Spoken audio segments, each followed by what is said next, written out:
So good afternoon, fellow evaluators. Welcome to the session. As you know, CEI is rolling out a series of webinars to try to get our members a little more up to date in their professional development skill sets. And I'm the Director of Professional Development, so I'm coordinating that process and trying to get these sessions going approximately once per month, but maybe a little less frequently next year, maybe every 2 months instead of once per month, because we do have to source the speakers, and of course our speakers are doing it for gratis, so it is a little more difficult when we have to do so, but we really appreciate when our speakers do agree to do these sessions for us. So I would like to take this opportunity to introduce my colleague and very good friend, Professor Dwayne Devonish. Dwayne is a professor of management and organizational behavior in the Department of Management Studies under the Faculty of Social Sciences at the University of the West Indies, Cave Hill campus.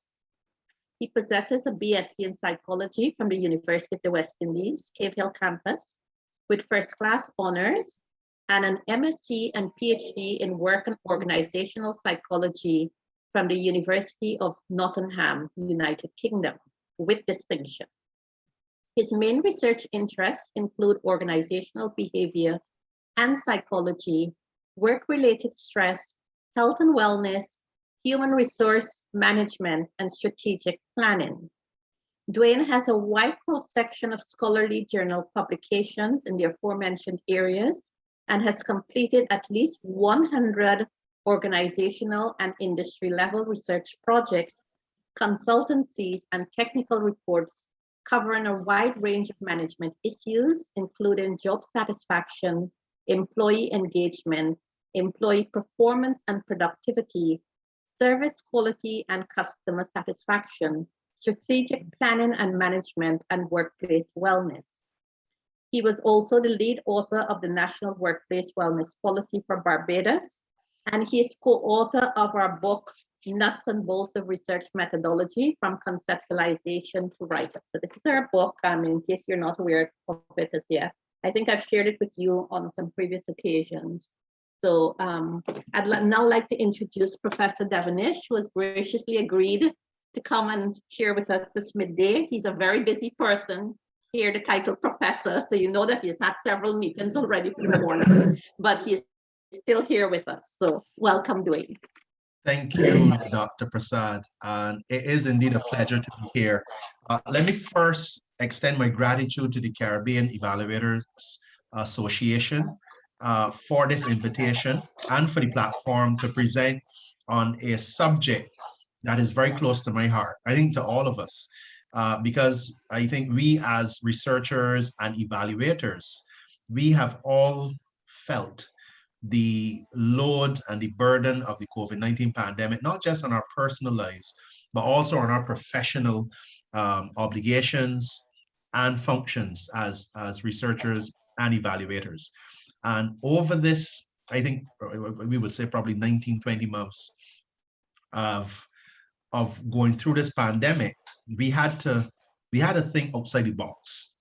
And what I had to do, especially over these months, was really to kind of consider what are some of the alternative and innovative ways in which we, in the field of evaluation or in the field of research, that we can leverage to still get the high quality work that we are known for out to our clients or to our target audiences, but leveraging or capitalizing on new ways of doing such. So I would have pulled together, and I know that Dini and I would have spoken about this, that, you know, in this pandemic, it's been really difficult as academics to think about ways of conducting research, and especially the brand of research that we know as qualitative research. And what do we have at our disposal that we might not be using or utilizing to support the work that we currently do? So I'm going to spend this next 45 to 50 minutes having a discussion, and I want this discussion to be interactive at best. So I will be asking you questions. I'll be inviting comments and challenges from you to even think outside the box about how we do this topic that you're going to see now, qualitative evaluation research. How can we be more innovative in a pandemic environment? Now, let me do a kind of an informal poll within this community. How many of you have done any form of qualitative, listen carefully, qualitative evaluation research? And you can use the raise hand option, and then we can have a discussion before we segue into this presentation. And not necessarily in the pandemic, but even before this pandemic.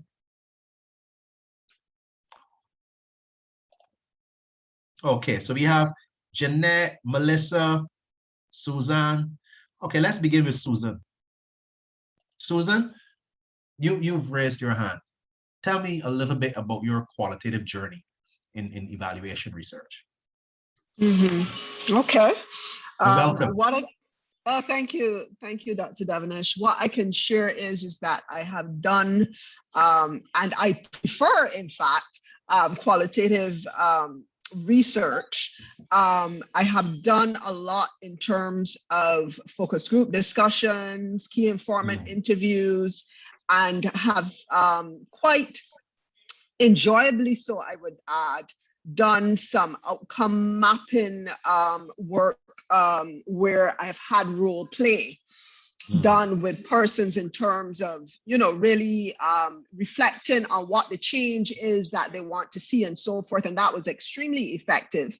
And also with young people where I got them, to use sticky notes, and, we kind of used one sheet of flip chart paper, and they kind of stuck some anecdotes and that type of thing. And then we talked about what was there and so forth. So I've used a few different techniques to make it interesting, to make it fun, even with even younger children, had them interview each other. So it wasn't me interviewing them. They facilitated a focus group among themselves. So primary school children, where one volunteered to ask these questions and have a discussion among themselves and then report back. So I've had some interesting experiences, some that have worked quite well and some that I had to tweak over time. Yeah. Thank you for that. Thank you for sharing that experience, Susan. So Susan had her experiences with qualitative research, and she's enjoyed that experience. Let's look at Janet. Janet? Yes, I have had quite a bit in the past 2 years.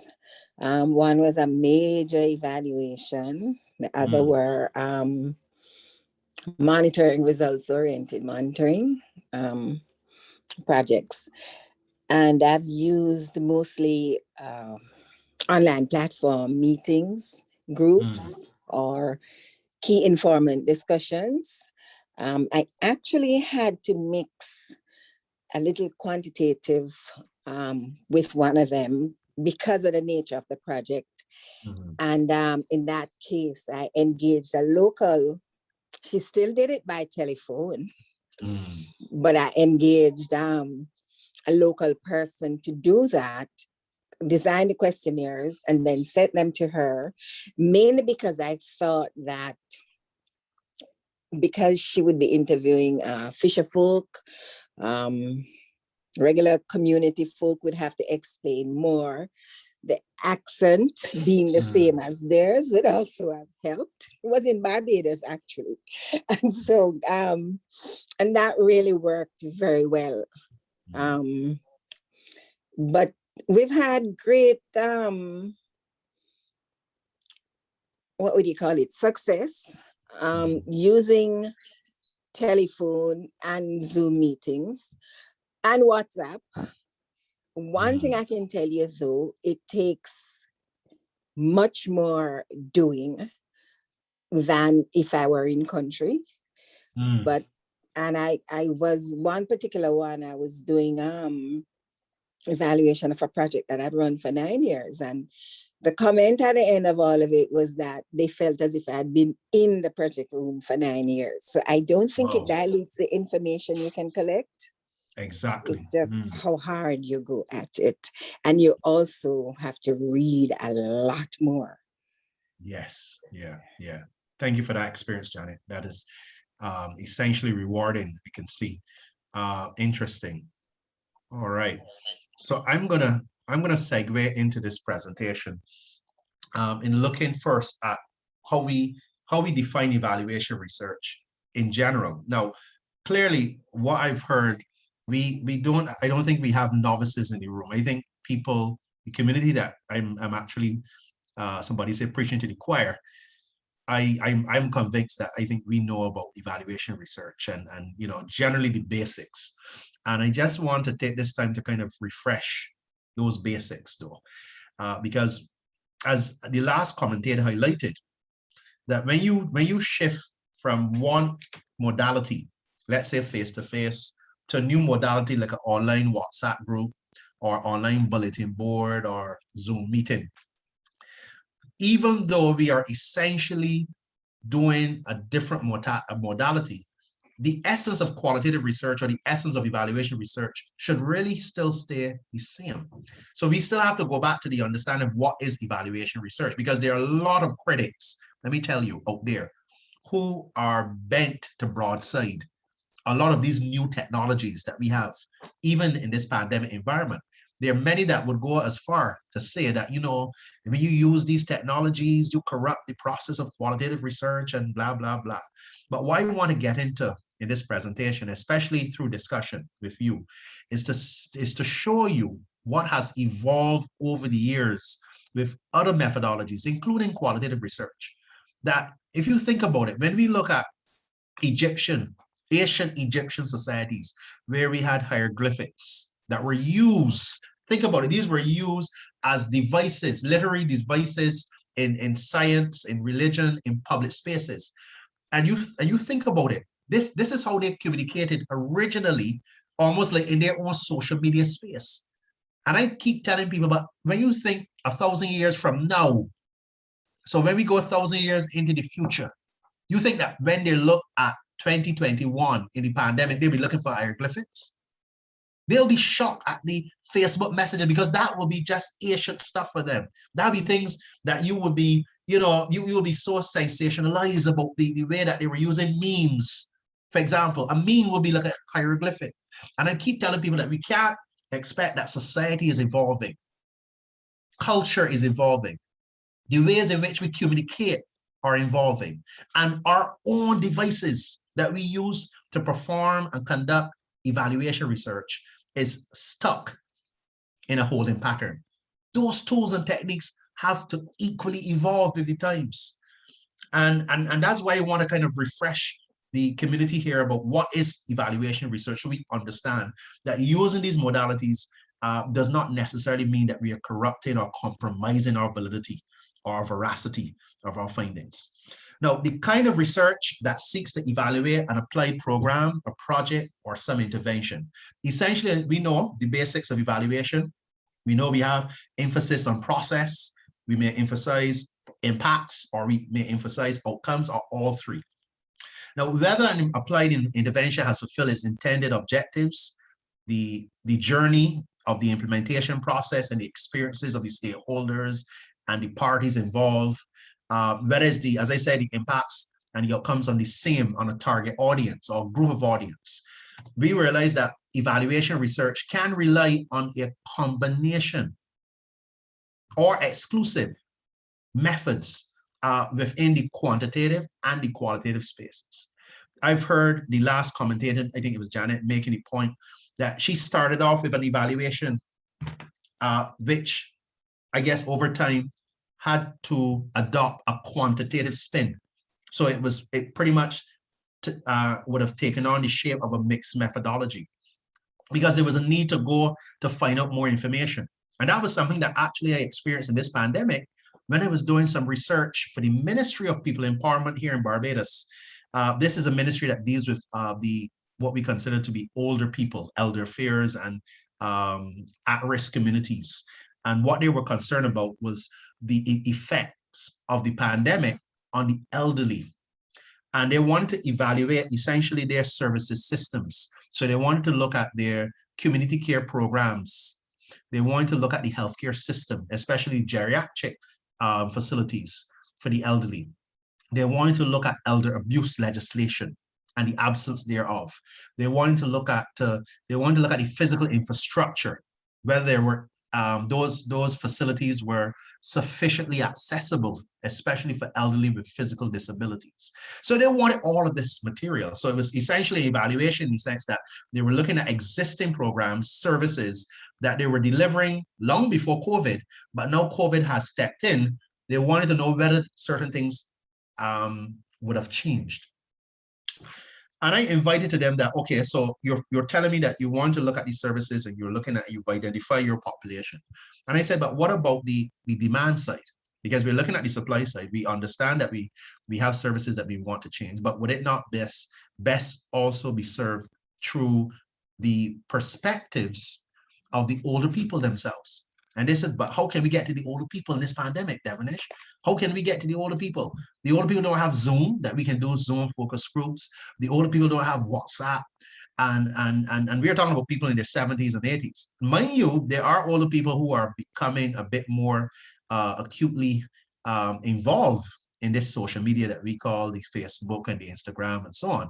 But the point was still taken because we were still looking at risk older people who may very well have the wherewithal to have these devices and to kind of have the Wi-Fi technology, but they may not have the support systems to kind of help them ensure that all of these things are pulled together to have an actual Zoom meeting. And I proposed, but what about just telephone interviews? Because older people have access to telephones, and we can use a telephone enumeration strategy where we have enumerators that we train to interview, to have a directory of older people that you have as a list of at-risk individuals, and we can start interviewing them over the telephone. And I remember that from the conversation with my grandmother. My grandmother lives with my cousin and my great-niece, but she keeps herself occupied by the phone. And one thing we can say in the Caribbean, perhaps across the board, not just in Barbados, that older people like to have themselves occupied on their telephone. So they may not know about the Zoom meeting, but we know that the device that they use for socialization is that telephone. And I said, but why can't we now why can't we just repurpose that device as a research tool? And we're able now to penetrate, and we were able to do that. And I brought that project to a close at the end of August this year. And 120 pages of information from both the supply side in terms of how the services were operating and what was needed to improve those services to be more COVID-19 resilient. And then we also had information in that report about what the elderly were saying about their plight and what needs they had that weren't being met. Okay, so evaluation is about designing our evaluation plan, not just rushing into the field and saying, okay, let's do this because we have deliverables to meet and we have timelines to meet, but recognizing that is a systematic process. And this diagram, I've fallen in love with this diagram for years. This is one of the diagrams that I use for kind of conceptualizing my evaluation process when I do my work about planning and why planning is so important at the start, and how planning then feeds into the way you design or choose your data collection tools. And those tools, as I said, can be from traditional tools to quite modern day tools in gathering your data. And then the fact that there's a critical part of evaluation that we oftentimes ignore or we subordinate, and that is the collection process. And let me just explain what I'm saying here. It's not to say that your collection period or your fieldwork period is not essential. And I'm not saying that evaluators actually view this particular phase as lesser. But what I find is that we assume that collecting data is a natural skill set. A lot of the skills required for collecting data are already involved in how we manage projects. And I always make the point that, yes, we may be project evaluators, but having a kind of a wider understanding of project management, especially from the implementation of our work. Because when we think about project management, we think about the project that we are evaluating, but not recognizing we in ourselves performing evaluation research are actually managing our own mini project when you think about it. So the same skills that are required of a project manager, of a said project that we evaluated, those skills we need also to leverage as we engage in data collection. Because when you think about it, data collection is about what? Managing enumerators, ensuring enumerators are trained, ensuring that they're following the protocols during the session, having that ability to respond to unexpected events in the field. Let's say you have enumerators in the field and somebody's at risk of being infected. How do you manage that process? How do you respond? How do you replace? How do you react in those situations? Analyzing our data, reporting our data, and of course then developing those types of interventions that inform programmatic changes in terms of our evaluation target. Now, I've mentioned about the categories of research methods that exist. So we know that quantitative research has been one of the, I would say, the long-standing methodologies in evaluation research. People like to hear a lot about numbers and see numbers and percentages, measuring prevalence of issues, verifying hypotheses. We use a lot of large samples, and rightly so. They do provide invaluable insights into our data.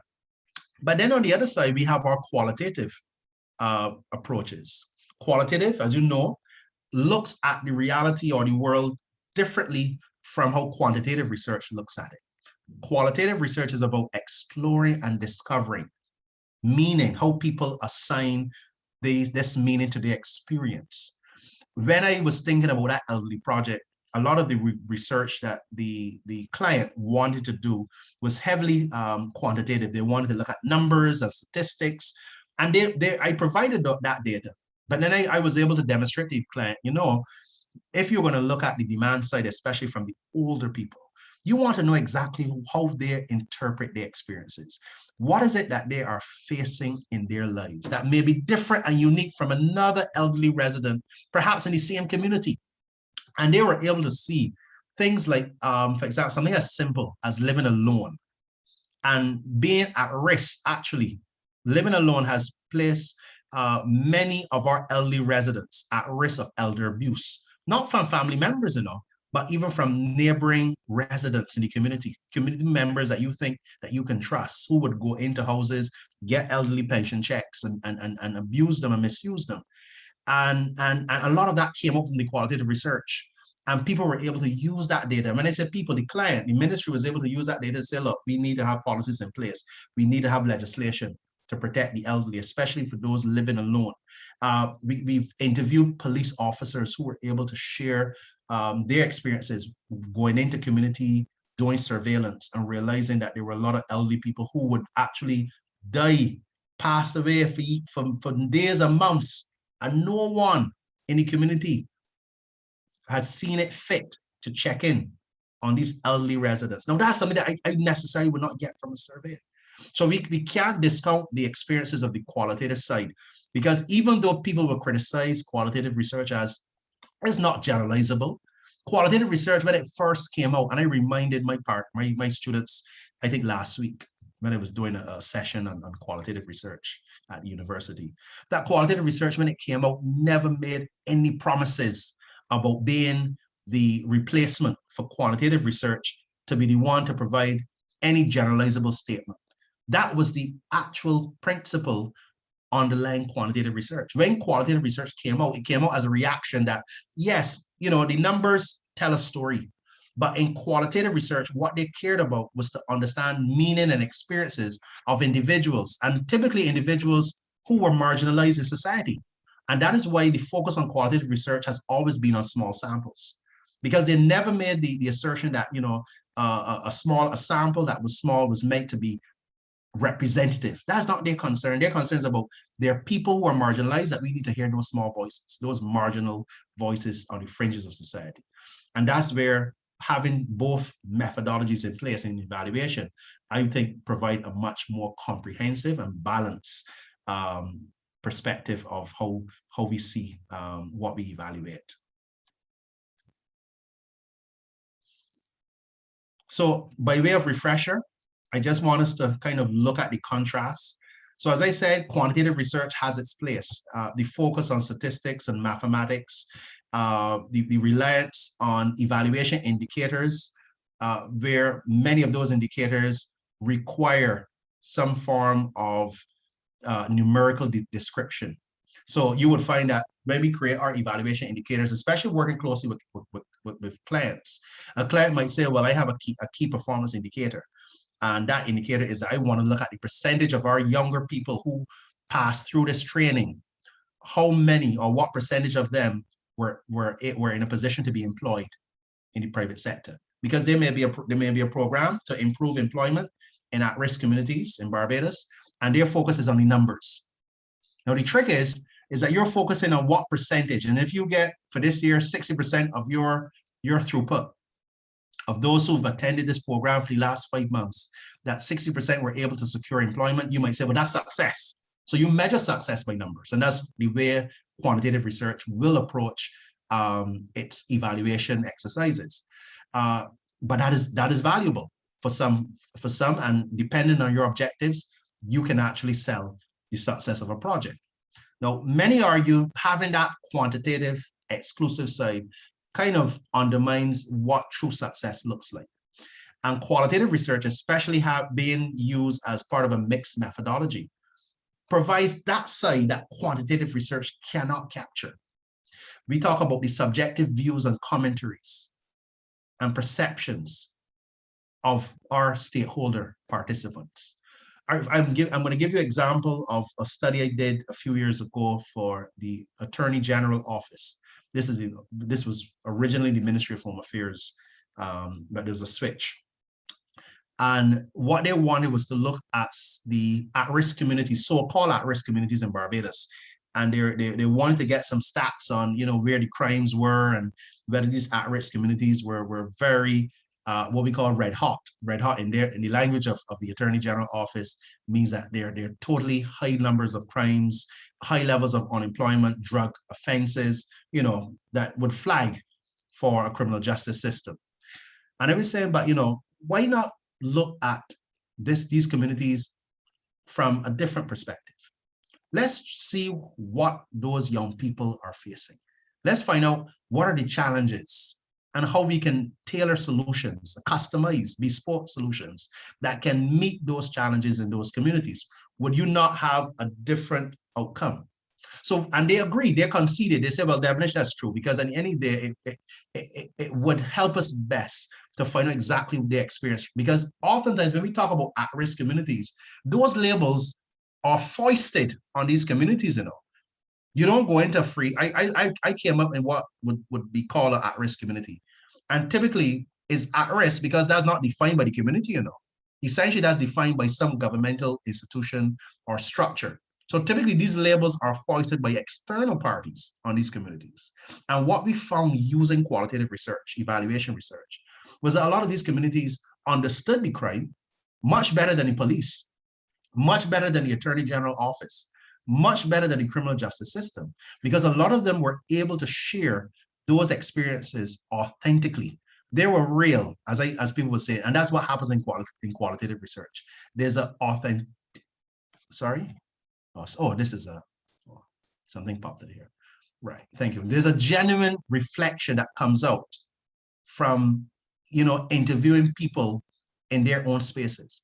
And what we did is that we had focus groups all pulled together of what I would call gang members. These were multiple gang members in a focus group, and they were able to talk in their vernacular, their special vernacular, and I allowed it. I said, look, you can talk how you talk. Because the thing about qualitative research, you want people to operate in a natural space. You don't want to put on any show. You don't have to speak standard English for me to be part of this focus group, because I want to see you in your authentic space. And I want you to communicate to me how you would communicate with anyone else. And I had a 50 or 75 page report about what those needs were. And they were honest. They told you the community programs are a waste of time, because those community programs are developed and then foisted on the community. We weren't part of that community program. And we know that there's a field of qualitative research called action research, where you invite the community to be part of that design and execution And that now has been a shift for the Office of Attorney General here, which is responsible for matters of crime and so on, and national security. And they recognize that community-based interventions can't be community-based interventions without the community being involved. So it's really a shift in our thinking and how we look at evaluation when we incorporate qualitative in our journey. So just in summary, when we think about evaluation, we think about planning, we think about implementation, we think about outcomes, right? And if you kind of stack quantitative and qualitative research side by side, you can see exactly that the difference is not based on which one is superior over the next, you know. It really is about context and objectives. Because if you're planning an evaluation, you realize that the context or the objectives is about prevalence, then your quantitative would help with that. Because in quantifying prevalence, it comes already equipped with the tools and the analytical equipment to do such. However, if you realize, like what I just shared, when the government wanted to look at prevalence in a community of crime, and I was able to tell them, well, let's look at the value systems. Let people talk. The same programs that we're developing for these people, let us find out what their expectations are. What are the goals? Let those goals be informed by their insights. And that's where qualitative came in as the predominant approach. In fact, the exclusive approach that we use for that project. When it comes to implementation, it's the same way. Implementation on a quantitative side, we know is about how many individuals are participating in the program. We look at numbers because we judge success based on, okay, we have an 80% attendance rate, so we've met our KPIs. What are the changes in performance? How many, what types and quantities of resources are used, right? And we speak a lot of this in our process evaluation. Now, in qualitative research, process evaluation is a bit different from looking at the implementation. How are participants experiencing the change? That's different.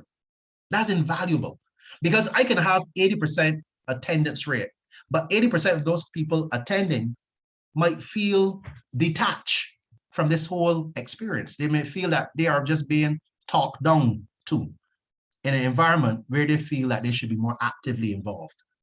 How does this program change the way individuals relate to or feel about each other? We're talking about tangible material stuff that clearly is made of human beings. To what extent is the intervention culturally and contextually valid?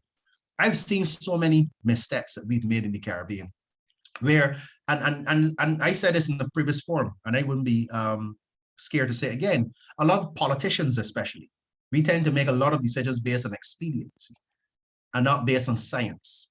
And we decide that a program is working in Singapore or a program is working in China, and we can take that program wholesale and apply it straight into the Caribbean reality and expect it to work without taking into the consideration the wider context of how we differ from those jurisdictions. So qualitative research, I find, has really leveraged the nuances of evaluation implementation. Outcomes, you can imagine that outcomes for a quantitative researcher are all about the metrics, the mathematics. Is there a difference between this and that, quantitatively or statistically? Is there a quantitative change in the quality of life? So they measure it based on a score of 1 to 5. But we learned that when we talk about life, quality of life in qualitative research, and we're looking at impacts or outcomes in our impact or outcome evaluations, we're really looking at changes that are substantive. We're looking at how has culture changed, how have attitudes of the young people changed tangibly. What themes underscore participants' experience that are critical, that are indicative of positive change? What are participants' personal stories? Those are the kinds of things that we include or incorporate when we think about qualitative research. Now, the substance of this discussion now brings us then to look at qualitative research in a pandemic environment. That first part was really to get us again into that refresher mode to understand that evaluation comes with these different techniques. And, you know, we really leverage the combination or the mixture of the two. But the focus of this session really is to look at qualitative research in a deeper sense, but how it operates or should be leveraged within a pandemic environment. Now, let's get a few things out the way. Now, we know that qualitative research is about contextual data that helps us understand complex situations that a quantitative survey, an online survey, or mathematical statistic cannot.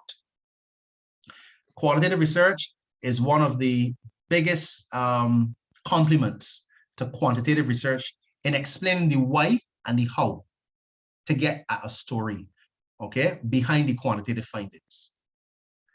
It is most appropriate, we found in our evaluation literature, that qualitative research is most appropriate with small samples. As a result, it is very useful for formative evaluation, where we do evaluation to judge feasibility and acceptability, and usually done at the pilot testing of a program, okay? So it has value in that. And of course, the unknown or the unexpected or the unintended, qualitative research is, I think, is well poised to discover, uncover the nuances behind those consequences, and perhaps answer the question, what went wrong in this program or this project? And of course, we can't forget the human voice that is added within the incorporation of qualitative methods, the richness, the depth, the meaning, things that you can't get from a quantitative application. Now, let's bring us to 2021. So qualitative research, what are the challenges that we are faced with as evaluators and researchers? So we know that we've been pretty much pushed on the sideline when it comes to engaging in a lot more face-to-face encounters. We know that qualitative research has had a history of being intimately involved in our research setting. I think we have enjoyed our interactions over the years as qualitative researchers, being close to people, trying to observe nonverbal cues. A lot of that are all part and parcel of the qualitative journey. But here comes COVID, and we have physical distancing protocols. There's this consideration of risks that we have to take on board. No longer can we do face-to-face encounters, at will. We have to always now, as part of our planning, think about that risk factor, those risk factors. So less physical intimacy, less interaction, all of this is incongruent with how a qualitative researcher typically would engage his or her participant base. There's greater pressure now to use online and virtual technologies. Now, I must admit that qualitative researchers have been divided when it comes to technologies. What I would call the traditional old school qualitative researchers will say, no.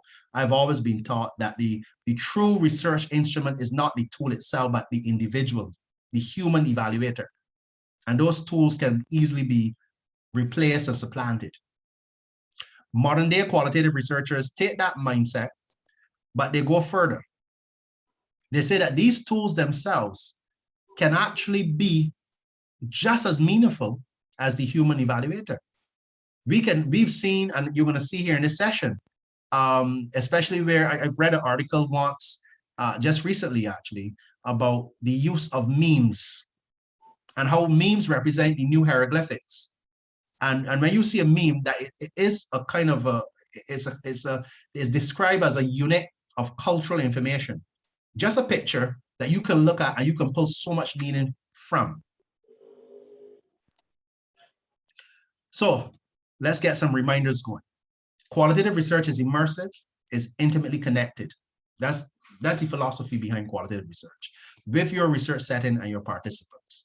Qualitative research, is all about naturalistic operations and natural settings and environments. It's not about anything artificial like a survey or an experiment. It's all about being rich and engaging. And my argument here is that if these are the three properties of qualitative research, why is it that we have to feel a way about using tools that we might argue might in some way compromise the validity of qualitative research? And that's not necessarily the case. Because what this is telling me is that as long as a tool is judged to still maintain the level of immersion and intimacy, as long as the tool is still able to sustain the naturalistic environment of an interaction between you and a participant or you and a focus group, as long as that tool is able to provide a rich and engaging dialogue between you and participants, I would say here that that tool can be used as a qualitative research methodology. Now let's look at the traditional and what we consider to be the more innovative or the online qualitative tool. Dwayne, Now, just a minute, please. I see Pauline has her microphone open. I don't know if she wanted okay, that's fine. because you said you wanted to have it interactive. Pauline, go ahead, please. No, that's an error. I'm trying to find the question and answer to post the question and answer. Oh, okay. Thank you, Pauline. So this table demonstrates some of the especially on the right, some of the online innovative tools that we can still leverage for qualitative research and not have any worry about compromises, possible compromises, once we obviously follow a certain protocol in their application. Now, I think the video conferencing, let's look at video conferencing. Now, I think that video conferencing clearly is I don't think it's nothing new. We know that. We were using Zoom, we were using Google Meets long before COVID. What has happened because of the pressure now to curb risks, physical risks, where face-to-face encounters would obviously create that risk for transmission. We are now forced in an environment where online tools become our only avenues for getting data and to providing the evaluation veracity that we need. Now, let's talk about video conferencing a bit, or what I would call Zoom in or Google Meeting. Now, these are tools that we use typically for staff meetings. We've used these tools for webinars and training programs like this. But many researchers are hesitant, even though a lot of the members in this community have admitted using some of these tools during their focus groups and interviews. When these tools came to be repurposed for evaluation exercises, people were a bit hesitant. And we have to understand why, and we'll get to that soon. But let's look at the advantages.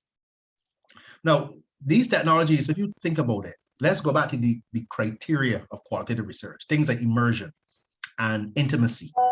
Now, while one might argue, well, you know, when you go on a camera, you open your video, and I'm on the other side, that cannot supplant or replace face-to-face physical interaction.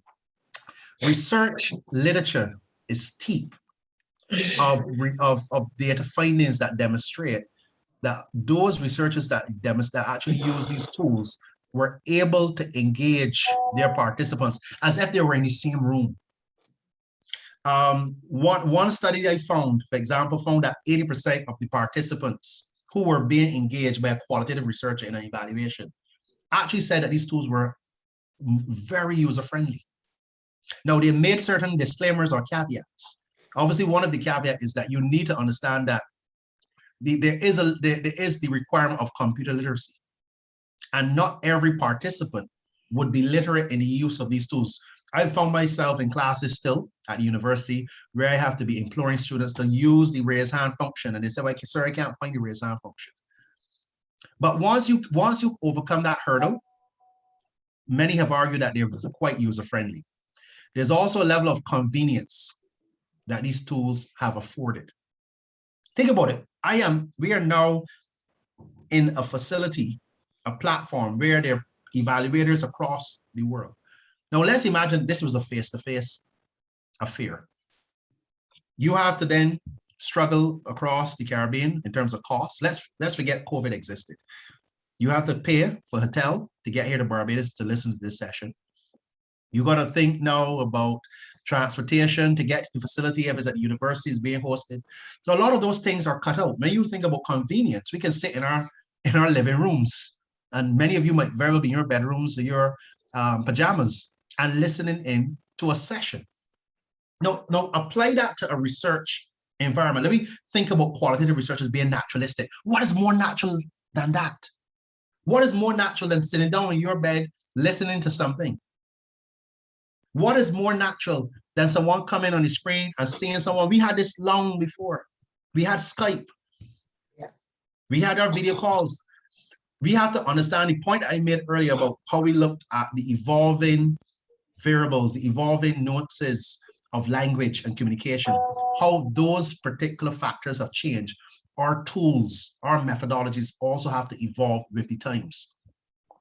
These technologies, I think, and I've done a number of studies using especially Zoom, have provided opportunities for flexibility. There's so much flexibility. If you think about it this way, I've actually worked with a young lady. She was looking at gender-based violence in St. Vincent.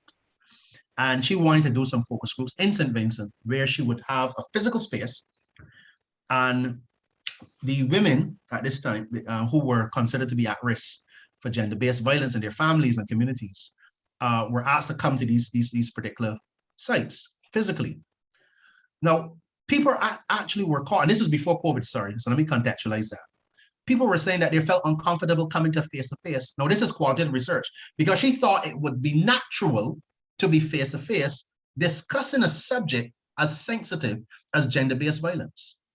A lot of these women were scared to be identified in the communities. And you know what she did? She was able to create a WhatsApp group where these women had their WhatsApp phones and they were password protected and so on. And she had qualitative, what we call online chat group, which we typically will use for socializing because it's like a social media tool, has been repurposed to be a serious tool, provided all the securities are in check and everything else and the ethical protocols followed.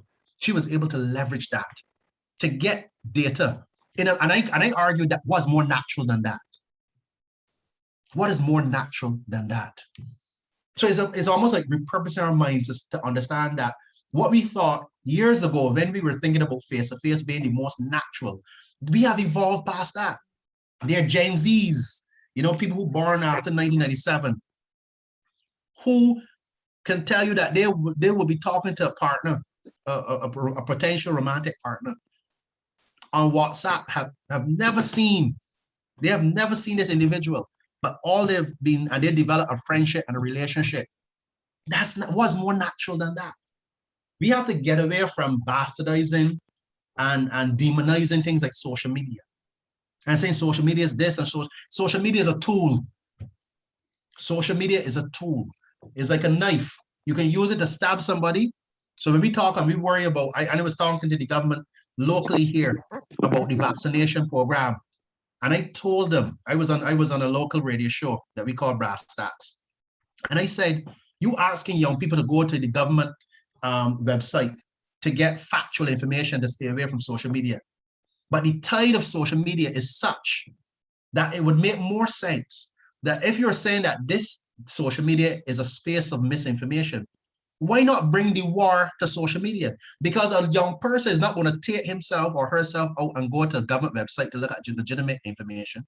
So my argument is, if you are so worried about the misinformation on social media, on Facebook, then develop legitimate spaces that you can combat that information, that you can provide a safe place for young people to have consumption of information about vaccines. Okay, so we have to start seeing these devices and using these devices for our benefit, even as evaluators in our specific spaces. Any questions, by the way? Any comments? I wanted to endorse what you just said, and was waiting to say it even before you brought it up, that I find that even in Zoom conferences without the video, the idea of you not seeing a face, I think you hear a bit more. And Valerie Yes. can probably attest to that as well.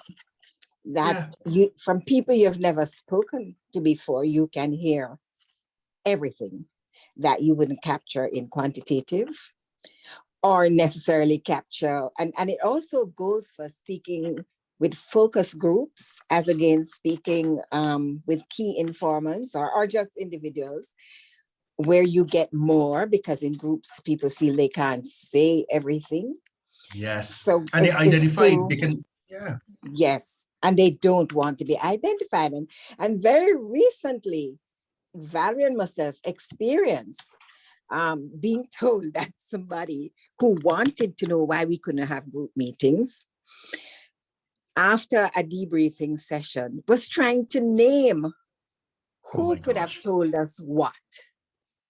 Totally ignorant of the whole fact that we read, we triangulate, we synthesize, and can come to some conclusions which are the truth. And I also wanted to share with you a particular experience, just going back a little bit with crime assessments on crime also, and one qualitative versus quantitative. And in a particular Caribbean country where the reports were that 50 people got scholarships to the university. This is a crime intervention in about 6 communities. And out of the one I was looking at. But then I found that the people I was meeting who were the recipients would have gone to university anyway. So where are the guys who are perpetuating crime in all of this? And when I finally found one guy, he was able to tell me, well, he wasn't admitted because he didn't have the qualifications. And I'm what? You're designing a crime intervention. So you're looking at vocational. The National Vocational Institution has a problem, annual problem, finding spaces for all the school leavers. The school leavers with CXC passes go on a wait list. You're going to put the same people from the crime intervention communities in that pack? Or you're going to say, listen, we're using this avenue. We're going to go in the intervention communities and make sure that there are facilities set up. It would be additional. It could be temporary, whatever. And they're staffed. Because bus fare also comes into the question. Lunch.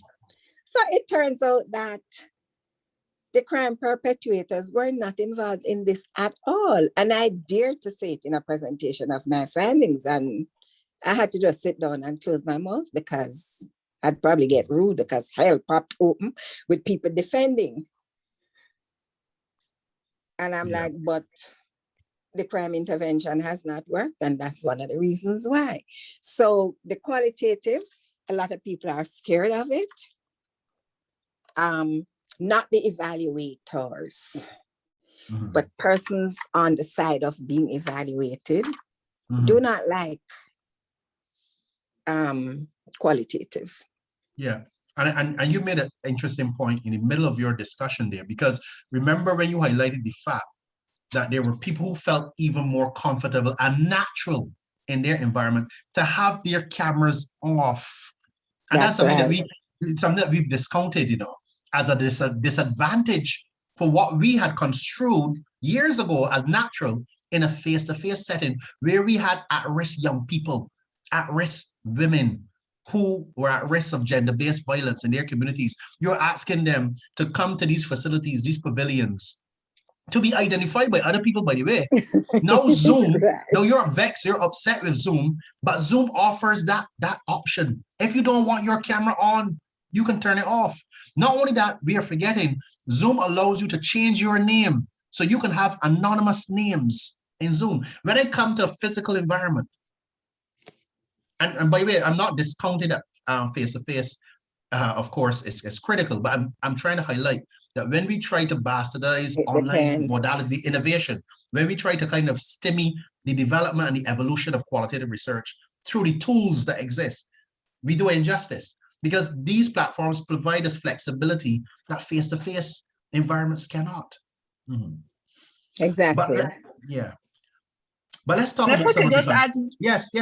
Just wanted to quickly add to that too. In small societies such as ours, particularly when you're dealing with sensitive issues like gender-based violence, and so forth, persons feel a lot more safe being anonymous or hidden from someone that might be going to church with them or went to school with their sister or whatever. So when you're dealing with in small societies, I think there are many advantages to the online videos of anonymous name. And I think that gives a lot more comfort than even the face-to-face. So just wanted to add this small societies. Excellent point. Excellent point. Even more so in our space then, as you know, as well as being called a small society. May Sorry, I any ask more? a question? Hi, Karen. Because my background is strong in terms of statistics and research. I've been a statistician for a number of years. So when I hear certain things that are kind of contrary to my understanding, I ask questions, because my thing is, how do you now turn around and validate? Because if it is you are in a online setting and persons are allowed to change their names, not show their face on camera and all of these things, then how do you now validate the information that you are getting? That's my question. Okay, so clearly these things are not without their disadvantages, but I can give you a bit of tips by way of that. Now, one of the ways that we know that these tools operate is that we can also have password protected facilities. We know that Zoom has a password protection.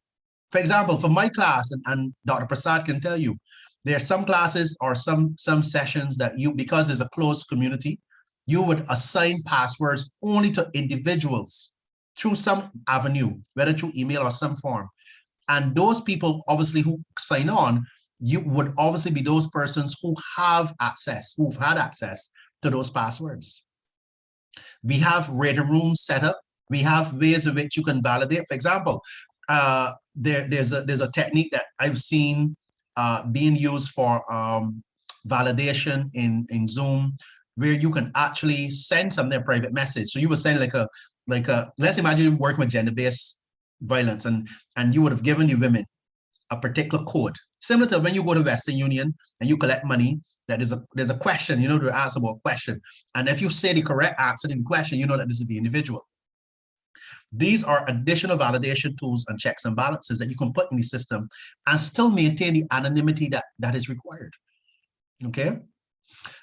So we're going to talk about the disadvantages. So I don't want people to think that we are coming up here with the saving grace and there's no disadvantage or limitations with these tools. But I think too long these tools have been kept in the dark, and I think they really need to be shown to the community, especially people who are not familiar with all of the values and the benefits that they provide. But let's look at some considerations for setting up online focus groups. Now, you think about it, moving from face-to-face to online, as I said, does not supplant the level of planning and the type of planning that you still have to engage. You still, if you were doing a focus group face-to-face, you still had to ensure that your focus group instruments, your schedules or protocols are in place. You have to ensure that when you design your questions, that they're in line with your evaluation objectives, they're linked to the indicators. It's the same kind of work. Your participant recruitment has to be done early. In the same way, you have to ensure that you identify your sampling plan, who are your participants, their contact information. Now, I dare say there are, and Janet mentioned this, there's a bit more work you have to do, because now you're leveraging technology, you have to ask different questions. So you have to think about participants' readiness for teleconferencing. Now, when we talk about readiness, and we do a lot of this at university, when we were transitioning to online, a lot of our students had concerns navigating the online because they weren't ready. And even lecturers themselves, there were lecturers who may, even though they may have the access to the devices and the Wi-Fi connectivity, they were not comfortable, or they didn't have the skills to navigate the online. And we had installed a few training sessions and webinars and materials and videos to assist lecturers to kind of, acclimate to that new environment. And we did the same for students. Now, this can also be done with participants. I know the first thing that people like to say is, but suppose the participants don't know how to use Zoom. There's nothing wrong with in-depth evaluation exercise where you can actually do a trial run and you can go through the process of educating that person and training that person to use these technologies. Because we always say they can't do it, so we can't do it. Yeah, sorry, Valerie. Is Valerie? Sorry. Valessa, sorry. Valessa, you had a point? Oh, okay.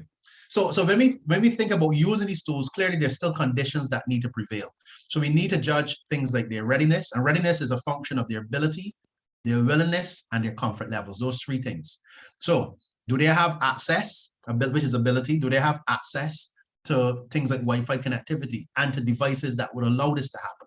If, for example, university was installing a responder software, which is used to allow for proctoring, you have to assess readiness of lecturers and students the same way. You have to make sure that students have access to these devices, or that there are alternatives that you have in place. How comfortable are people with these technologies? And it might very well be just a matter of education. You know, the first thing we do, and we ask people, are you comfortable? No, I'm not comfortable. And we say, okay, let's abandon that. But we can help in that comfort, in curbing that anxiety by education. Because oftentimes people say no because it's new. But then when people get involved, when you say, okay, let's do a test, if you're comfortable with it, say, okay, I'll do it. See, but it's not as bad as I thought. And that is how we make changes in how people acclimate and how people, actually grow accustomed to these devices.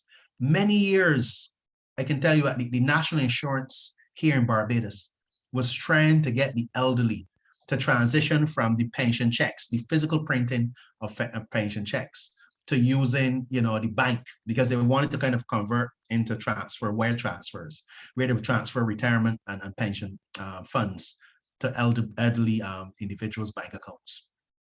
And I was saying, but if you want them to do that, and you say you can't just abandon the idea because you say, well, I don't want that, so we got to continue printing. Create programs in place that would allow, you're not going to get everyone, but would allow a lot of those elderly people are really willing, but they're not in a position to kind of access the programs the way that you designed them. They're not in a position to even be able to have programs because you haven't designed them in some contexts. So we have to kind of meet, I think, them halfway. We have to meet our participants halfway. How can we allow them to feel comfortable, and not in a forceful way, but comfortable with the technology, as new as it may seem? Now, one of the things, and we can argue about this in face-to-face focus groups, and I think the same should apply for online focus groups, we typically have what we call these windows of participant sizes when it comes to focus groups. A lot of textbooks have different recommendations. Many would argue between 10 to 15, some will argue 7 to 10, some would say no more than 18. Now, I want you to kind of look at the difference between an online focus group and a face-to-face focus group. And I imagine that with an online focus group, many might argue, depending on the kinds of questions, it might be more difficult to manage. However, others might argue, depending again on the questions, might be easier to manage than a face-to-face. I remember doing that focus group with the young people who were gang members in different communities and this was in Barbados. And we had concerns because we were saying that, okay, so if we go down there, and we had our kind of biased hats on the thing, this is a crime infested community. Who's to say that somebody said, but this is Dr. Devonish, he probably has money. Let me rob him. Let me say we come into this thing and we get it. Somebody mentioned, why not bring a police officer? But I said, but if you bring a police officer, that then would not, you wouldn't get any authentic responses having a police officer in the room talking to gang members. There's a level of trust that you have to invest. I call it default trust. You have to invest in these kinds of scenarios, especially if they're very high risk. Now, in a face-to-face setting, imagine now tables are turned. So you have these young fellows coming on, let's imagine that they have the technologies and everything has been facilitated for them to go online on Zoom. It's a different environment. A lot of these young men can talk about the different activities. They can call, some of them want to call names. We told them don't call any names or anything like that in terms of any gang hits. We just want to hear about your experiences, okay? Because there are limits of confidentiality. But the thing about it is that it creates then a different kind of management structure in an online environment. And I usually propose that no more than 12 participants that you can manage in that online space. Because in many cases, some of them, because a lot of young people might not be able to use the chat feature to comment, and they may want to say things. And this is usually rooted in literacy problems. So even though those tools have comment features, you will find a lot of those with literacy problems would prefer to just say things. So they may not be able to have the raise hand So you can kind of abandon that or forego raise hand options. Just talk, but just be respectful and not interrupting other people. So you can still sit all of the rules down, lay those rules down in your focus groups as you would have done in a face-to-face setting. Now, the controversial subject of audio recording. Now, people get so scared. Oh, we should audio record, and what is the ethics in audio recording of face-to-face versus an online? We were doing audio recording long before COVID. We were doing audio recording with women who were being abused, but you know what? We ensured that there were certain security protocols when it came to audio recording and or video recording focus groups in those spaces physically. Why is it that we can't apply the same security validations and protocols in our Zoom sessions? I know there are people who are out there very scared, but you know, this is technology now. When you audio record, it creates an MP4. That MP4 can get on social media. Somebody can share it on WhatsApp, and that can put someone at risk. But as far as I know, when this session is recorded, it goes into a particular space, a cloud, or the individual can actually download the same recording to their computer, because there are two routes in which you can get a recording deployed. And I'm thinking of myself, but is this any different from when I recorded it in a face-to-face environment? And I took the recording, I had a flash drive. I remember in those days, if you all remember, and that's not too long ago, we had the digital recorders, or we used to use our phones to record these sessions. Well, we had it on our phone, we ensure that we transfer that information and we protect it. We can password protect that information on our computer. So what's it? So I want us to recognize that we have to get away from those excuses, but get away from those excuses mean that we have to have the right protocols in place. So it can allay concerns, it can allay fears when we engage in these techniques. Now, I must admit, I've done several focus groups. The latest one I've done was looking at Gen Zs and millennials. Assessing credit union products and services. And there were some people who felt uncomfortable still in an online environment to share information. And I usually tell people that there are ways in which you can engage people still online, the same way that you would use those methods in a face-to-face environment. Now, the thing about it, there's a balance that has to be actually met. There's a difference between putting someone on the spot, which is something I usually discourage moderators, novice moderators in focus groups. Never put someone on the spot. Like if I come here and I said, Susan, I realize that you're not talking. How come that everyone is talking? Susan is going to feel offended that you call her out and everybody's looking at Susan because Susan's not talking. That's not how you do it in a moderation. You have to allow people to have that decision not to say anything. But there's nothing wrong asking, well, other people in the room, can anyone would like to share on this subject? No calling names. And then you start opening up, you create what we call icebreakers to allow people to feel more comfortable. And you'll be surprised that a lot of the silent people in those focus groups at some point gain some level of confidence to speak out and to share information. But we know about that in face-to-face. You're not going to get everyone to speak in a focus group, and that's their right. But it's how you manage that balance. So one of the examples I've done recently, if you think about it from an evaluation standpoint, using Zoom, is the reliance of Gen Zs and millennials. So what has happened is that one of the credit unions here in Barbados, they were concerned about the younger population, especially consuming their products and services. As you know, the whole premise of a credit union is to help social mobility of the impoverished and so on.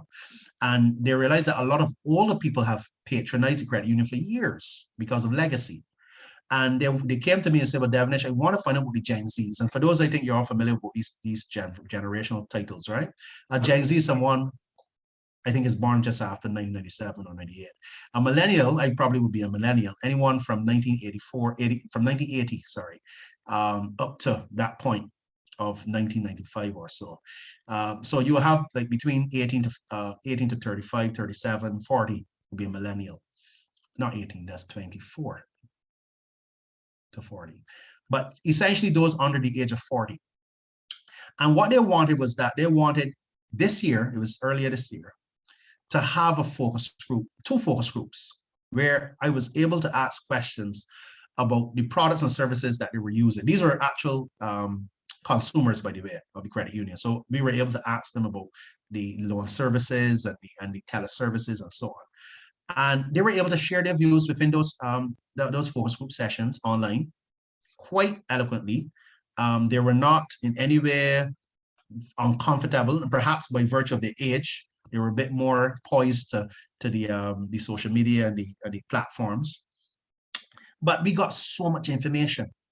And it was so, as I said, naturalistic, because these were people who were working, who could not come to a facility if we were doing face-to-face, because you would hear, well, I can't make it there, that's too far for me. But they could have sat in their household. I don't need to see if they have pajamas on or just underwear, and they can speak to me on the screen about some authentic experiences that they have had with the credit union. And that report has been done. Any comments, questions for anyone here?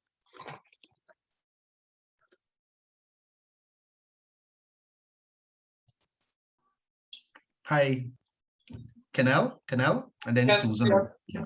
Thank you very much for the presentation. I think you mentioned a lot of very good points about qualitative research. But when you talk about the focus group, and first of all, I feel like when you talk about qualitative evaluation, it seems like everything we said, every kind of information we get can be a useful tool in a qualitative research prospect. The second aspect you mentioned, you talk about is the focus group using like Zoom and things like this. So based on what I said about what I knew about qualitative focus group, for example, the way people behave, like the way they move their body, the way the gesture, all those things are very important in focus group. So the concern is how to deal with those things when you are doing a focus group, for example, in using this kind of tools, when people can just turn off their camera. That's when there's a lot of things. It's not only words. In my opinion, when you are conducting qualitative evaluation, it's not only your words against my word, or it's not only that. The behavior, the way you use your language, your body gesture, all those things count. So how to deal with these issues when you're using in a qualitative evaluation using technologies. Yeah, and I'm happy for that question, and that's an insightful comment, because we know that in our face-to-face qualitative, we were always taught that body language and gestures are critical when we do focus groups, because they signal meaning for us. And my argument here for this whole session is not that we are supplanted face-to-face, it's really about context. Because when you look at it, this example with Gen Zs and millennials, my definition of meaning wasn't about their body language, because I've already defined that what their body language is when it comes to using credit union products was not important for this project. What I cared about was how they viewed it, their particular comments, their evaluations. It was more for me about oral.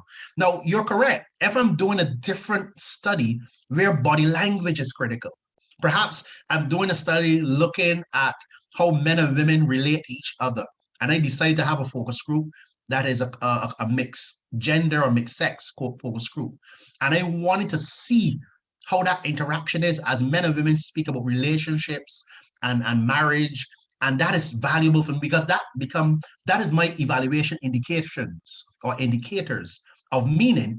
Then I would concede that you have to consider perhaps alternative vehicles that allow you to do that. But I wouldn't say that in every qualitative endeavor that bodily gestures and facial expressions are always something that is on the table for meaning. Because if we can find alternative ways, remember I spoke about hieroglyphics, for those who've just joined. In one culture, ancient Egypt, they had different ways of communicating meaning. In a different culture, there are different ways of communicating meaning. We've seen that a lot of cultures that are very collectivist, body language is so important. But we've seen now a shift where social media came in, that is not about the body language anymore that a lot of young people care about, that we can talk about meaning, but it's all about the memes. It's about the way that the comments, I always make the point, when you can see a post in social media, but you get a lot more meaning when you go through the comment feed. Because it's through that comment feed, you see a new expression of meaning.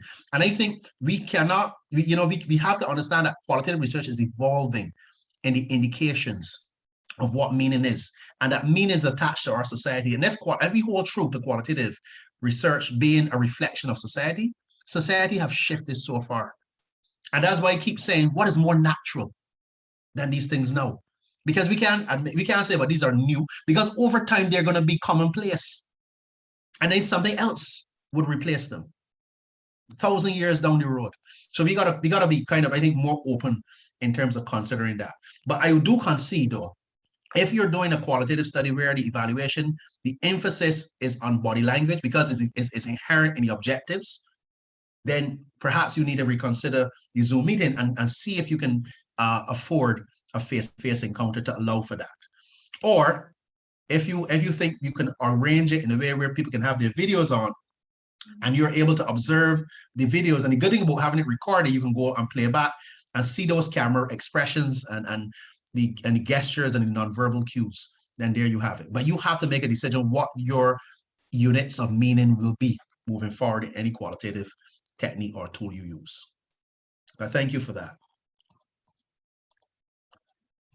I want to speak to another technology that has been used for a long time, but I've found that it's being championed now much more in the COVID-19 environment, and that is the diary method. Now, we're all familiar with the diary method, where we typically will ask participants to record their views in typically written accounts, perspectives, and evaluations. And those evaluations are reflected within a diary, a physical diary, typically in the older days. And the research and evaluation team will procure that and use that as their basis for assessment. And one of the advantages of these techniques in the older periods is that they provided an opportunity to go beyond what a survey questionnaire can do by allowing participants to kind of narrate all of their thoughts and views about a program that, let's say, that they've been exposed to for a few months. And then you allow your participants to kind of write all your thoughts or your feelings or everything that matter to you, that you see as critical meaning attached to that program. And researchers then come in and collecting that data and analyzing it to kind of interpret and discern the meaning afforded. Now, the special type of diary method, though, I want to speak about is what has now been called the digital or video diaries. And this one is a bit different. This is, again, leveraging technology, where instead of having a written account, a journal or diary, a participant now can audio or video record themselves. And we've seen this before.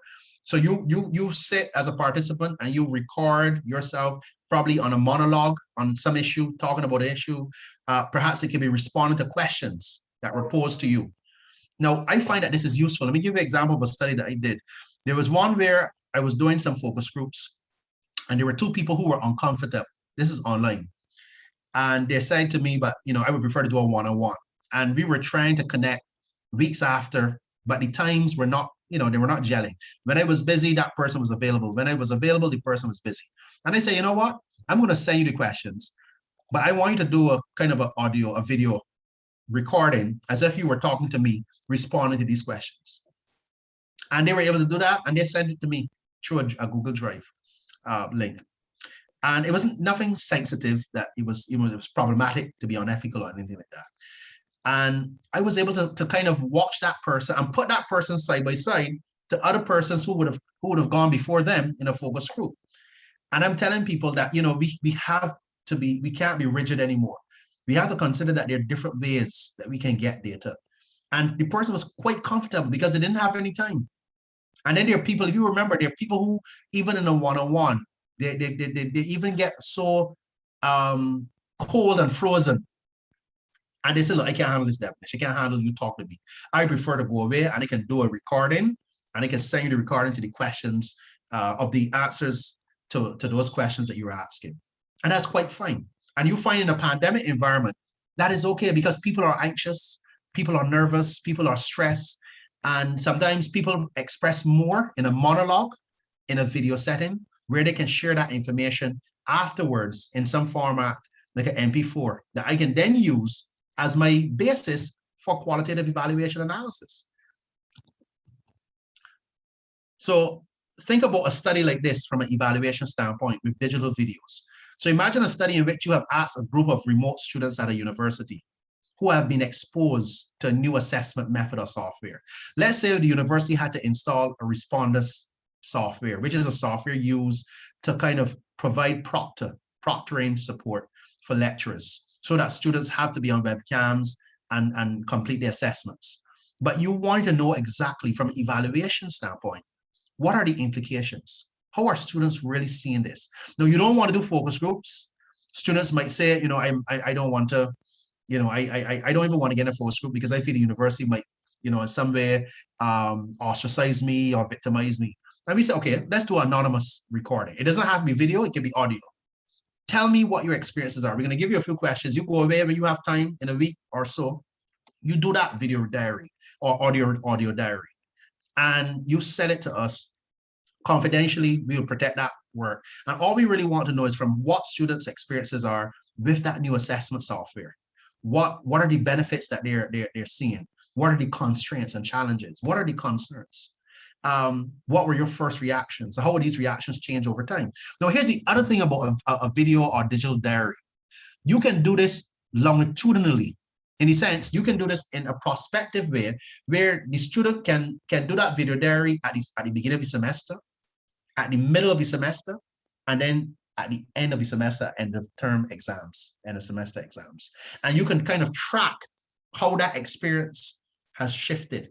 I've seen this done in a study in lockdown. They were doing video diaries in lockdown, where they were looking at how people were changing, their views and emotions were changing when we first went into lockdown. This is the world going into lockdown in 2020, and how it changed. And it was so interesting because when I was looking at the story, it was on YouTube, the more later video diaries, people were so, you see, they were off their tables. There were people who were coming in, doing the video diary. They were not, their hair was not combed.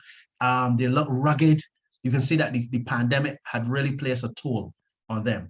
And just going back to the point, that was the opportunity for a lot of people to be able to see those nonverbal cues. And that was in an environment where you weren't there face to face, but yet you could have seen the shifts in the physical structure, the physical presentation of those individuals, even as they provide valuable oral data for use.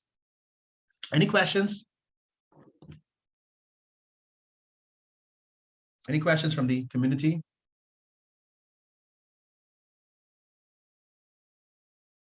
Okay. Anything that you think would be useful here to date in probably thinking about the innovations of qualitative research? Because you might very well be in the process of doing your own evaluation now. And you might be saying, well, these techniques are interesting. I can actually negotiate with my client that these techniques can work well. And there's a lot of literature on these techniques. You know, this is not, I'm not giving you something that I just pull out of a hat. You know, these are things that are used in other jurisdictions. And I'm saying to myself, it's long time that the Caribbean is lagging. We're lagging in this and we're lagging in this. We cannot be lagging in this. We have to meet up with the times. Okay. The next one, and this one came out from, I think, one of my colleagues. I think she mentioned the first commentator in this session. She talked about her experience with WhatsApp groups. And I can tell you this, there is a special title for that. It's called Mobile Instant Messaging Interviewing, MIMI, a legitimate technique. And again, we have broadsided, we have criticized things like WhatsApp and social media as a way of doing that. But as I said before, there is so much gain in repurposing this tool and these tools. Do you know that for the last probably 15, 20 years, this type of tool was highly popular and still is in health evaluation? Health evaluation. People with, for example, NCDs, hypertension. We had researchers who were, they were doctors and they were researchers, and they were evaluating the journey with their patients, taking their blood pressure tests because there was a problem with adherence and medication. So they wanted to keep a day-to-day kind of a day-to-day walk or journey with their patients. So they were collecting data using WhatsApp. So instead of using Zoom, and the beautiful thing about WhatsApp is instant messaging. So you would ask questions of your patient, how are you feeling? What's your blood pressure? And this was actual health research. This wasn't just surveillance. They were using this information to gather data to kind of inform an actual study that they were doing about adherence to medication and compliance, because they were saying a lot of hypertensives were not taking their medication. They were not checking their blood pressure as regular. And it was a beautiful way of, and there are different modalities of doing this, where you could create WhatsApp groups and use them as online chat groups to collect data by asking questions. And again, we turn our nose down and say, well, WhatsApp, that's so low scale. And, I don't think that would work. It's not sophisticated, but it is. Who's to say? Because we've used the tool for social media and talking, or sensational languages and getting into informal conversations, that it can't be repurposed as a formal, serious tool of endeavor and inquiry. No, I think that there's a lot that we can gain from these tools. If I could add to that, Dr. Devonish, if I could add to that, of course, the use of WhatsApp, working with fisher folk. We're in a lot of communities that are illiterate. And I had a particular bit of research to do. And speaking to organizer in a particular community village, he said to me, you have no problem if you want to do this remotely. He says, I promise you, they can't read, but you leave a message, you are getting a response. There you go. Because I was more natural than that. Think about it. That's natural for that fisher community. But we would say, but WhatsApp is unnatural. That's not natural. Natural is face to face. But we got to understand natural has to be different. The other thing I want to point out, going back to that question you had got about validation, is that with remote qualitative, we have to ensure that we're building more opportunities for triangulation. Yeah, absolutely.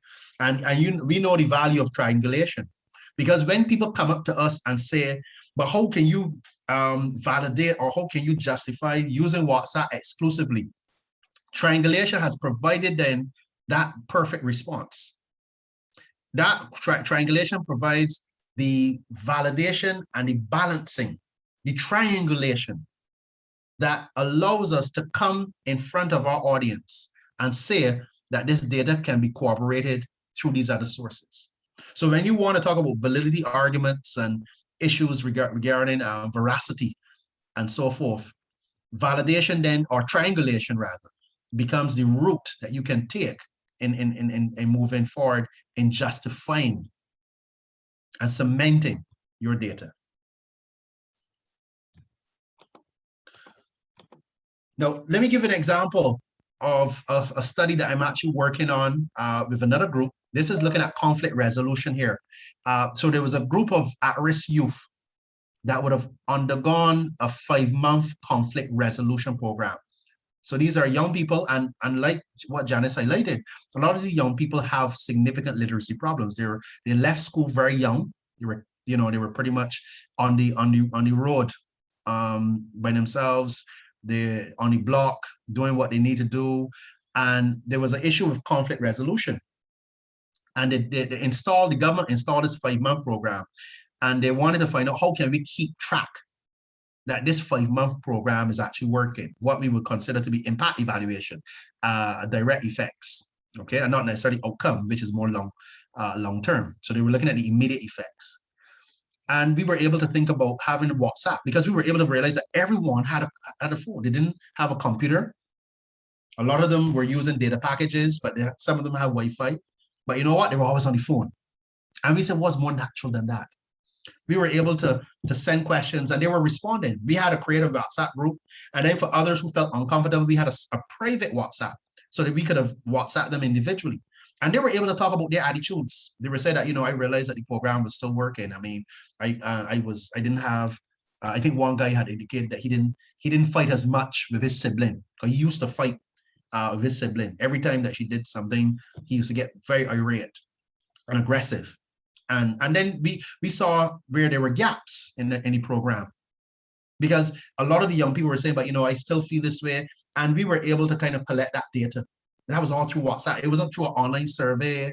It wasn't through any fanciful workshop that we wanted to come together and share their views. They were doing it in their natural setting. Okay. And then we have one of my favorites, the online discussion boards. For those who are familiar with asynchronous suggests that you are in non-real time. Let's follow on a Facebook page. When you have a Facebook post and you see the comment feed. Now, typically, let's you go back and let's say 2 weeks after, you add a comment. It activates the feed.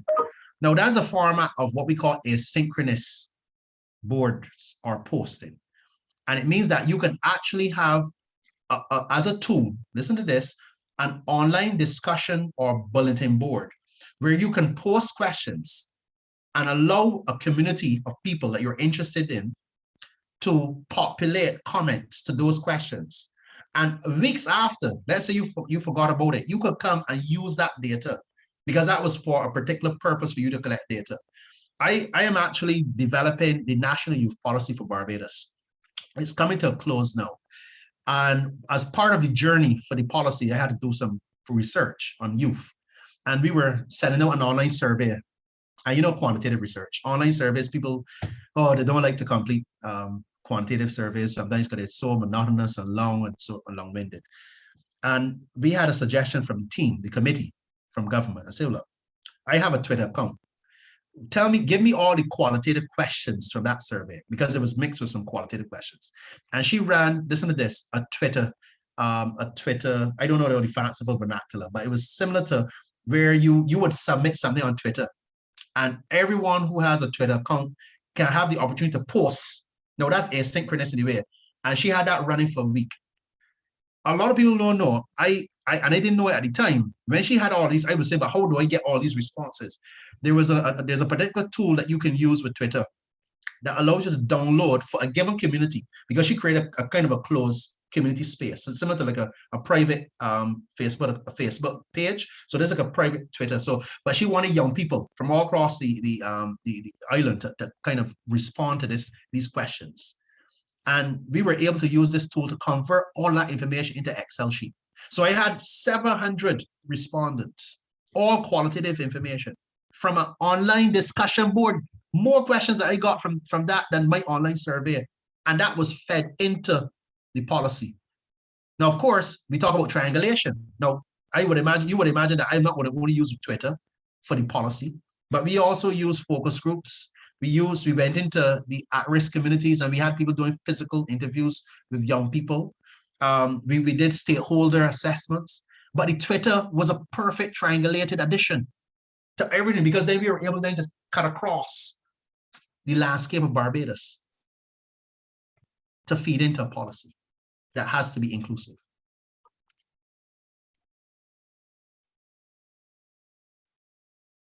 Any questions? We're coming to a close here. So imagine a study in which you have released a new product for a major company and you decide to create a small social media group. And we don't think about this enough. The same way that you can create a private Facebook page and invite people at will, at your volition, to be part of this Facebook page. Imagine that you were doing an evaluation of a new product for a company. And the company says, but I want to get in some qualitative data. We don't have any Zoom technology, but the people, they have a Facebook account. I don't know how you can get this organized. You might be able to create a private Facebook page, the same way you would do for your own business, but here you're doing it for evaluation. Ensure you invite those people that matter to the product, because that fits the customer market segment. And you create posted questions that you allow people to go on and make comments to those questions about the said product. And do you know that that's a qualitative way? Now, we use that in social media for discussing things like vaccines and other social affairs. You can use that and turn that into a serious tool of inquiry to collect data. It's asynchronous, meaning that it's not real time, but you can go back over the week or the days and download that data and analyze it, because that is meaning in qualitative research. It doesn't supplant the meaning that we've had for years. It's still meaning because those vehicles of communication have evolved. Meaning doesn't change, you know, but the vehicles change. Now, I want to come closer to what I would say the caveats and disclaimers. Now, yes, we will need to wrap up soon because people Right, are using so their lunch hours, yes. right. So I'm coming to the closing marks here. So we have the ethical protocols that need to be in place. I don't have any shares in these things, so don't think I am selling these as if I'm getting in profit. I'm giving you an alternative way of looking at doing your research. But their considerations, ethical protocols, privacy and security concerns are absolutely critical. Please run it by your IRB, Institutional Review Board, when you're doing the use of these tools, especially. Confidentiality, anonymity assurances are absolutely critical. Informed consent forms in many respects, especially dealing with sensitive topics, are necessary. And doing I call it a readiness assessment of your population about their Wi-Fi access and connectivity issues and whether they have workable devices. And don't feel anyway if you have to revert to traditional phone interviews or secondary data analysis if these things can't work. Okay, we're not saying that we're abandoning the old, but we're recognizing that there are new ways that we can leverage. So my final is simply to consider this last point. Memes, we're all familiar with memes on social media. These are cultural devices that tap into people's expressions and mimic their speech.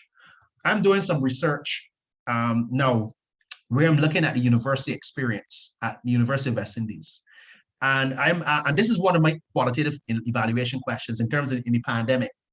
And I'm asking if there was one meme or more that symbolizes what it's like to be a faculty member in this department at this university, what might that be? You know, we think about qualitative research as just words, but we only use words in qualitative research because words at that time when qualitative research came out was the kind of hallmark for meaning.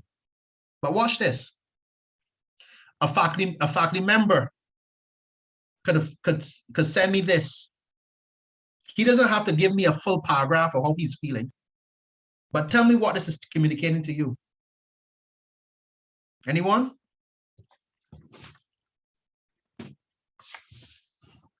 There's an article on the use of memes in qualitative research and how it's used now to replace the way we communicate with each other. Look at this one. Remember the question, how are you feeling as a faculty member?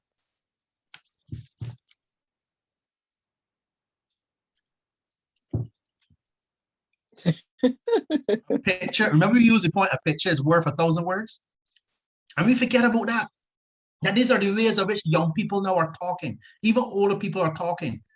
It doesn't have to be a string of words and text because we thought that qualitative research was all about text. It never said that. If you go back to the definition of qualitative research, is any unit of cultural communication, any vehicle that signifies meaning. What it wasn't words in ancient Egypt. Think about it.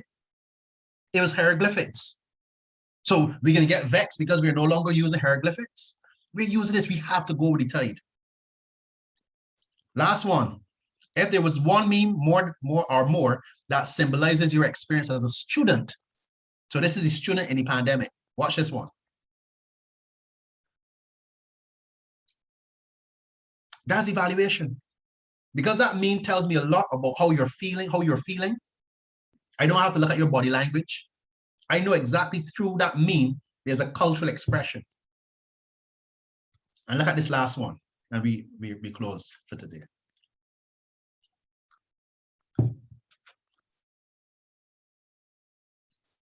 Ladies and gentlemen, it was a pleasure.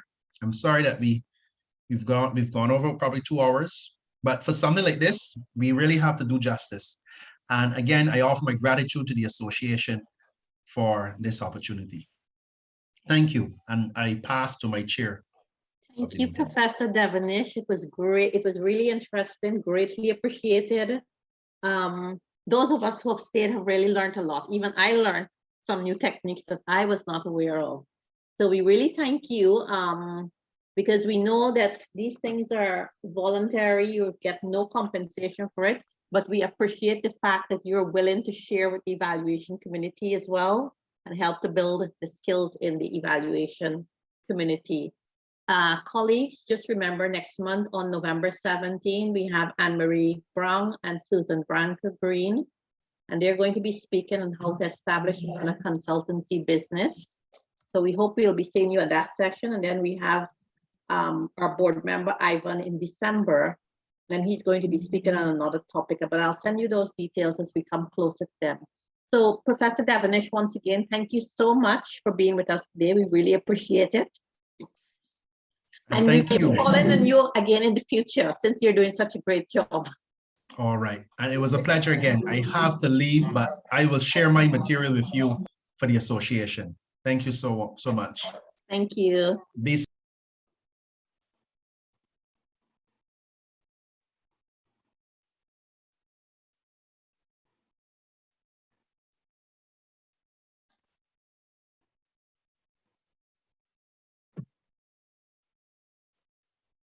All right, thanks everybody for attending.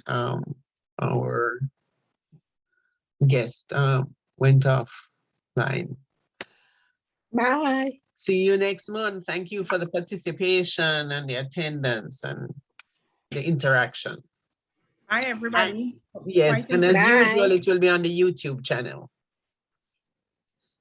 Bye.